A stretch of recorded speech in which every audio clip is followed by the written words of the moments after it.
त्यामुळे 32 उमेदवारांची जी मतमोजणीची प्रक्रिया आहे साधारणतः सकाळी 8 वाजता आपल्याकडे जे पॉलिटेक्निक कॉलेज आहे त्या ठिकाणी 8 वाजता पार पडणार आहे.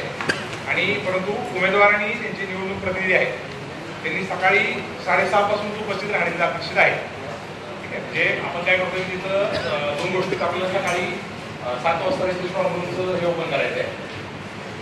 आपलं जे आपण सील केलेलं आहे समक्ष ते ओपन करायचे आहे. त्याचबरोबर दुसरा मुद्दा आहे आपल्याला आपले जे टपाली मतदान आहे ते आपण सगळं ह्याला ठेवलेलं आहे आपल्या ट्रेनरीमध्ये.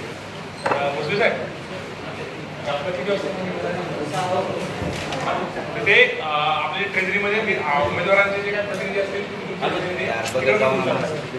6 वाजता आपल्याला सकाळी 6च्या दरम्यान इकट्ठे केलेले आहे ते सगळे आपण पोलीस प्रोटेक्शनमध्ये व्हिडिओ शूटिंगमध्ये सकाळी 6 वाजता आणणार आहे. त्यामुळं 6 वाजता त्यानंतर तुम्ही 6-10:30 पर्यंत इथे येऊन पोहोचाल आपल्या ठिकाणी. आणि साधारणतः 7 वाजता मग सगळ्यांनी आपला जे आपण ते स्ट्रॉंग रूम ओपन करू त्या ठिकाणी सर्वांनी उपस्थित राहणं अपेक्षित आहे. 7 वाजता ओपन केल्यानंतर साधारणतः 8 वाजता आपण शार्प आपण ते आपले गट्टे देऊन आपलं जे सगळ्यात पहिल्यांदा पोस्टलचं काम सुरू होतं. पोस्टलचे जे 2 हॉल आपण पोस्टल वोटिंगसाठी टोटल 3 हॉल आहेत. त्याच्यामध्ये फिजिकली आपण ॲक्च्युली जे लोक कर्मचाऱ्यांचे मतदान केलेलं आहे त्याच्यासाठी 2 हॉल आहेत. त्याच्यावर तुम्हाला तिथं डिटेलला आम्ही तुम्हाला कळवलेले आहे. तुमचे एजंट नेमण्यासाठी पण आम्ही तुम्हाला पत्र दिलेलं आहे. ते रूम नंबर किती आहेत माझे? रूम नंबर किती आहेत?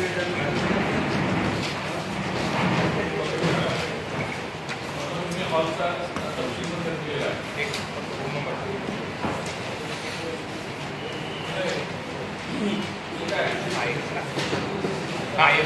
बघा 124, 127 आणि 102.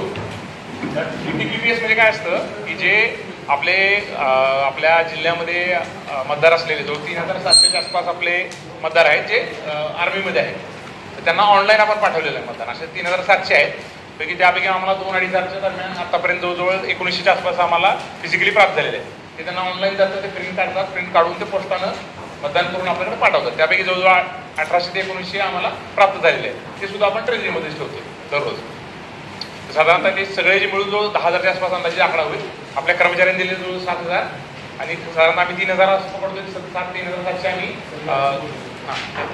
9,200 आहे. म्हणजे अजून पकडा गेले अजून 1,000-2,000ची पण वाढ होऊ शकते. जे काही अपर लिमिट आहे ते आपण घरोघरी मतदानामध्ये 3,900 आहे. DTPPS मध्ये 1800 आज तागायत आलेले आहेत आणि एकूण 3700 आहेत ते. त्यापैकी आता किती येतील तेवढे त्या दिवशी सकाळी 6 वाजेपर्यंत जेवढे येतील ते सगळ्यांची मोजणी करणं आपल्याला अपेक्षित आहे. त्यानंतर जे मूल्य प्राप्त होतील दुसऱ्या दिवशी त्याची आपण मोजणी आपण करत नाही. आणि फॅसिलिटेशन सेंटर म्हणजे जे आपले कर्मचारी मतदानाला होते परंतु त्यांना मतदानाला असल्यामुळे मतदान करत असे 3,442 असे आज तागायत 9,231चा आकडा आपला टपालीचा आहे. सकाळी पण म्हणून तो सर्व एजंटनी 6 वाजता स्ट्रॉंग रूमला आहे. 6 ते 6:30 पर्यंत आपण आपल्या काउंटिंग सेंटरला येऊ. काउंटिंग सेंटरवरून आल्यानंतर 7 वाजता आपण तिथं आपले जे 6 हे आहे जे आपण सील केलेले आहेत ते ओपन केले जाणार आहेत स्ट्रॉंग रूम. आणि त्यानंतर मग आपण आपले आणि आपली जी प्रक्रिया आहे पूर्वी आपले उपाध्याय नावाचे एकच ऑब्झर्वर होते. तर दास नावाचे तर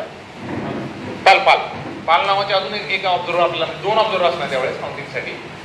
3 मतदारसंघासाठी दिले, दुसऱ्या 3 मतदारसंघासाठी 1 ऑब्झर्वर दिलेले आहे. तर त्यांच्या उपस्थितीमध्ये पूर्ण प्रक्रिया पार पडणार आहे.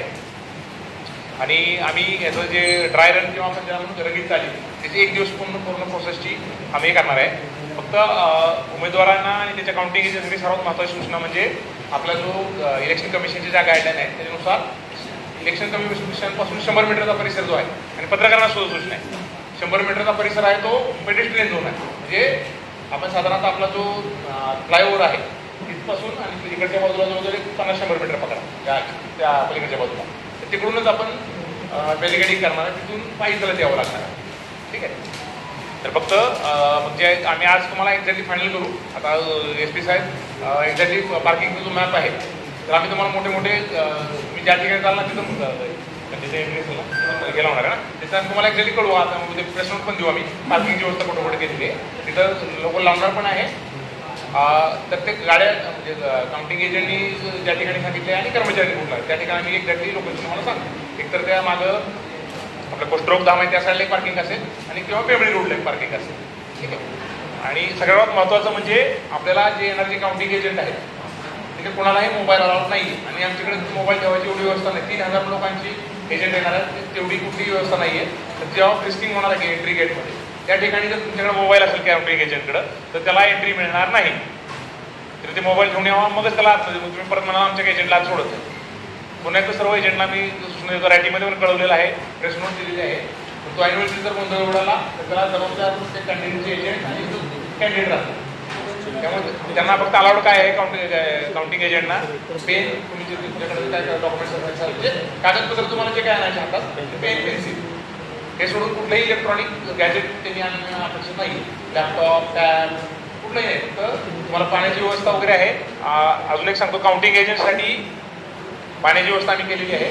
जेवणाची व्यवस्था खाली आम्ही पेड केलेली आहे. खालच्या बाजूला आम्ही तुम्हाला पोर्च आहे त्या ठिकाणी जेवणाची व्यवस्था पेड केलेली आहे. जे काही दर असतील आमचं जो दिला आहे ते दर पेड करून त्यांनी जेवण वगैरे करू शकतील. पाणी तुम्हाला फ्री ऑफ कॉस्ट राहील, पाण्याचं काळजी नाही आहे.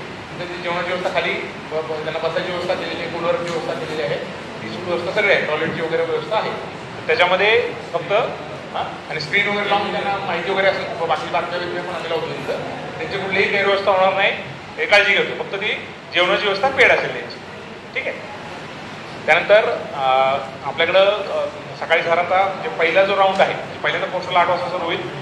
8:15 8:30ला आपला काउंटिंग मशीन जे आपण त्याला CU म्हणतो कंट्रोल युनिट आतमध्ये आणले जातील आणि राऊंड सुरू होतील. प्रत्येक राऊंड झाल्यानंतर आता इलेक्शन कमिशननं एक एनकोर नावाचं ॲप आणलेलं आहे. जसं आपल्याला वोटिंग पर्सेंटेजचं ॲप दिलं होतं तसं प्रत्येक राऊंड वाईज प्रत्येक ARO ऑनलाईन एंट्री करणार आहे. ठीक आहे. ते आपल्याला तुम्हाला वेबसाईटवर जाऊन सुद्धा ती माहिती मिळते, लाईव्ह डायरेक्ट माहिती. मला जशी कळणार माहिती कळणार तशी तुम्हाला पण कळणार. ॲप कोणतं सर? ॲप सांगा. Encore encore encore ENCORE encore.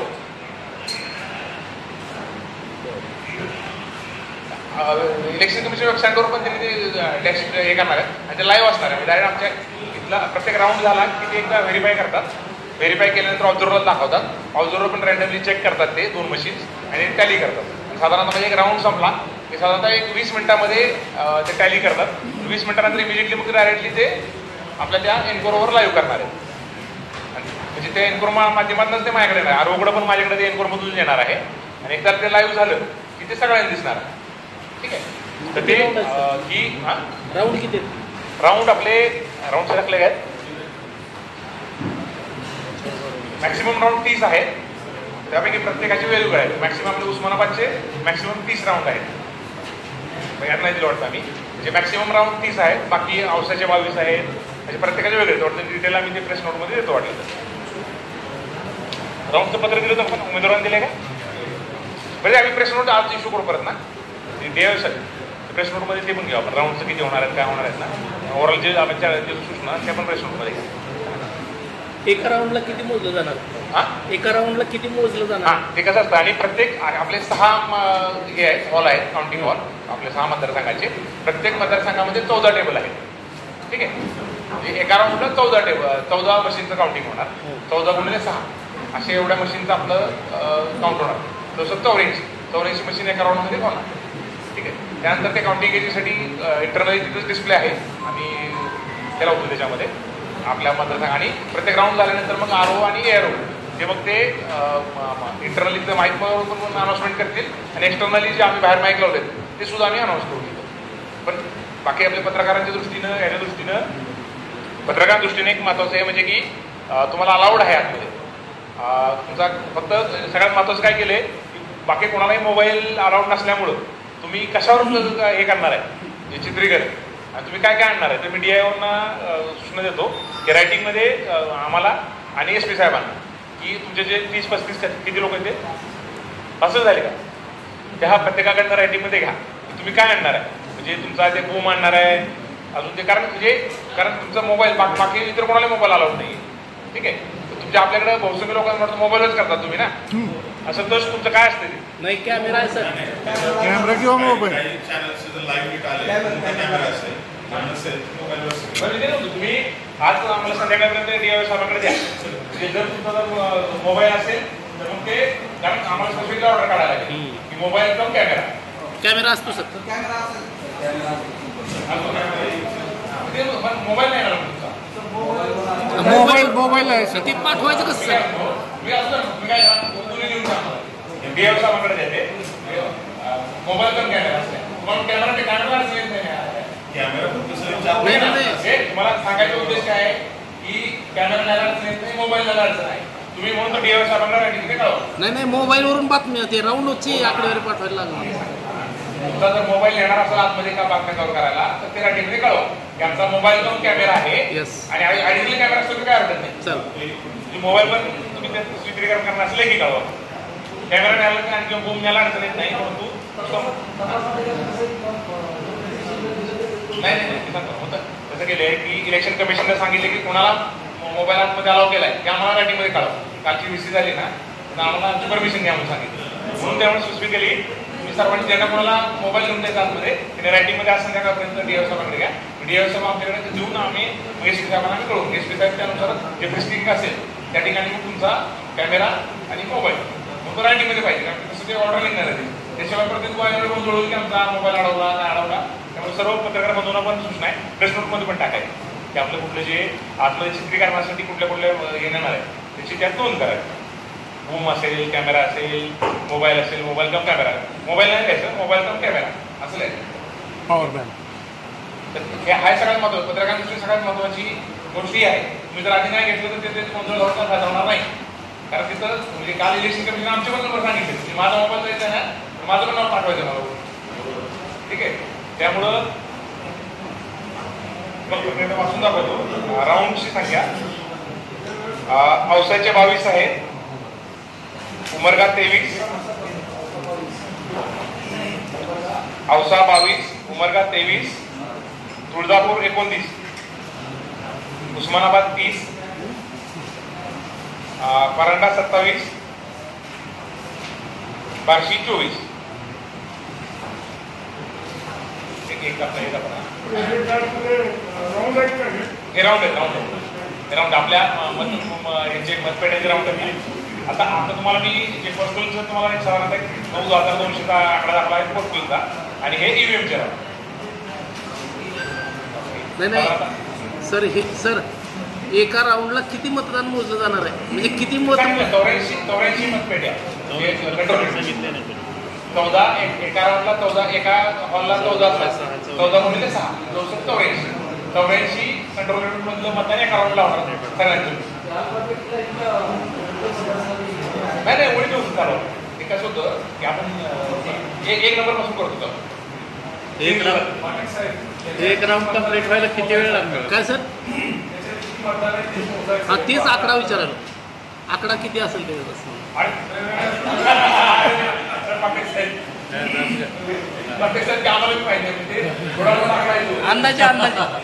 अंदाजे बरं एक राऊंड कंप्लीट व्हायला साधारण किती वेळ लागणार? अंदाजी 8ला सुरू केलं 8:15 पेट्या आणायला सुरुवात होतो. 8:15 साधारणतः पेट्या आल्या साधारणतः एक 15 मिनिटात सुरू होते. ऍक्च्युअली आपण काउंटिंग आपले हे तर 15 मिनिटात येऊन वगैरे होतं. परंतु 15 मिनिटं झाल्यानंतर त्यांना जवळ 20 ते 25 मिनिटं टॅली करायला लागतं. बेरीज करायला ना अर्धा तास पकडून बोलत जातो 30 ते 40 मिनिटं पकडा. ऍक्च्युअली आपण नोट करतो का नाही ते 15 मिनिटाचं काम 15 सेकंद. आपल्यावर 2 असल्यामुळे 32 कॅन्डिडेट असल्यामुळे थोडं जास्त आहे. परंतु ते कमी आहे. टॅलीचा जो वेळ लागतो ना तो 20 मिनिटं पकडा.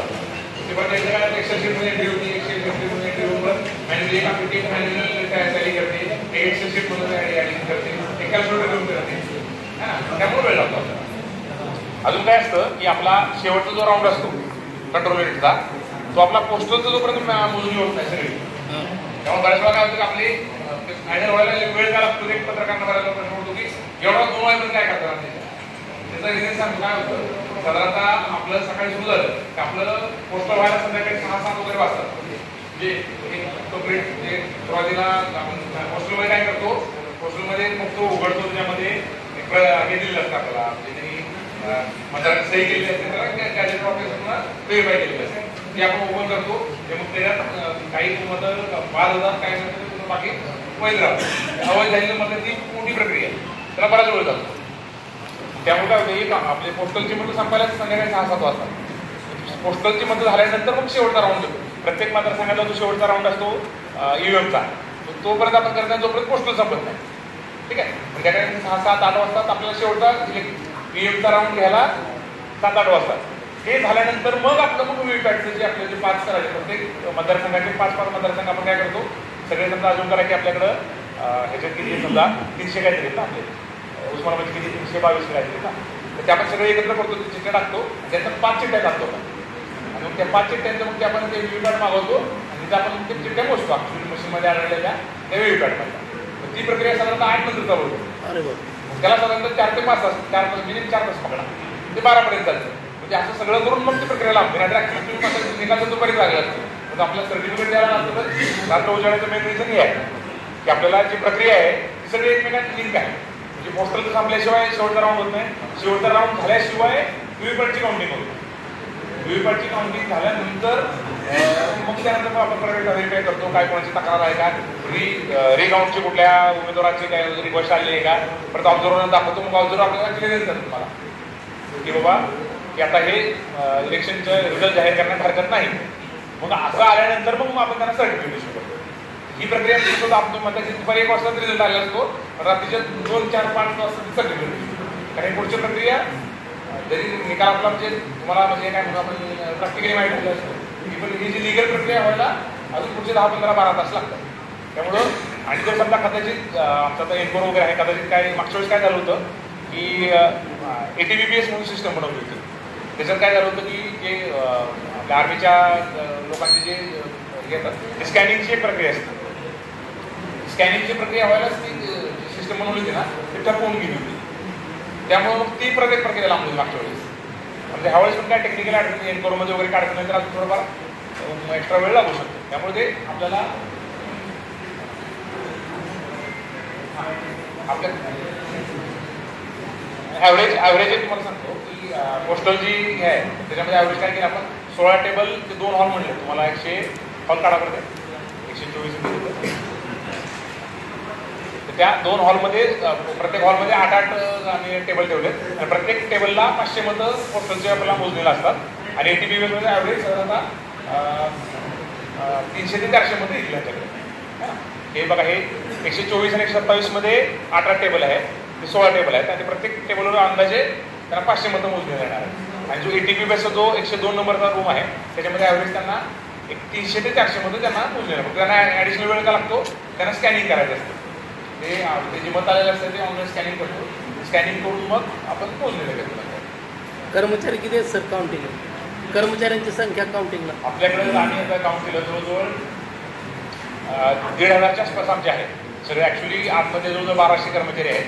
1200 कर्मचारी आमच्या त्या 6 हॉलमध्ये आणि जवळजवळ 150 कर्मचारी पोस्टलला आहे. जवळजवळ 1,500 माकडा पाठवून द्या. 1,500च्या आसपास ऑफिशियल आपले कर्मचारी तिथं हे लावलेले आहेत. हो आपण काय करतो तर प्रोसेस सांगतो. यांचा प्रश्न आला बेसिक म्हणजे कसं करतो नॉर्मली. आता CEO आणल्यानंतर काय करतो आपण, CEO आली की आपले एजंट असतात त्यांना आम्ही दाखवतो. त्या CEOचा नंबर बघतात, तर त्यांच्याकडे पण नंबर असतो. 17C जो फॉर्म असतो ना, जे कॉपी येतात त्यांना पण दिलेले असते त्या काउंटिंग एजंटला. तर ते नंबरची व्हेरीफाय करतात की त्या 17C जो फॉर्म पार्ट 1 म्हणतात त्याला, 17Cचा पार्ट 1 वर त्या मशीनचा नंबर असतो. तो आपण चेक करतो, तो करतो सील करेक्ट आहे का बघतो. सील कुठं असतं, जे रिझल्ट सेक्शन जो असतो मशीन असतं त्या खालच्या बाजूला एक डाव्या बाजूला एक आपण सील केलेलं असतं. ते आपण सील ओपन करतो, ओपन करून ब्लॅक उघडतो आणि आमच्या पेटरनं तिथे एक छोटासा होल असतो रिझल्ट सेक्शन दाबायचं. तो ओपन करून दाबल्यानंतर मग ते सगळं आपल्याला दिसतं रिझल्ट, टोटल पोल्ड वोट्स, मग कॅन्डिडेट 1ला किती, कॅन्डिडेट 2ला किती, असं एक 5 सेकंड दिसतं. ते आपण टॅली करतो. 17C सगळ्यात आपण मशीन घेतल्यानंतर त्याचा नंबर व्हेरीफाय करतो. सगळ्यात पहिल्यांदा आपण करतो की मशीन ओपन केलं की पहिल्यांदा 17C मध्ये ताजे अपडेट मिळवण्यासाठी उस्मानाबाद न्यूजला सबस्क्राईब करा आणि बेल आयकॉन प्रेस करण्यास विसरू नका.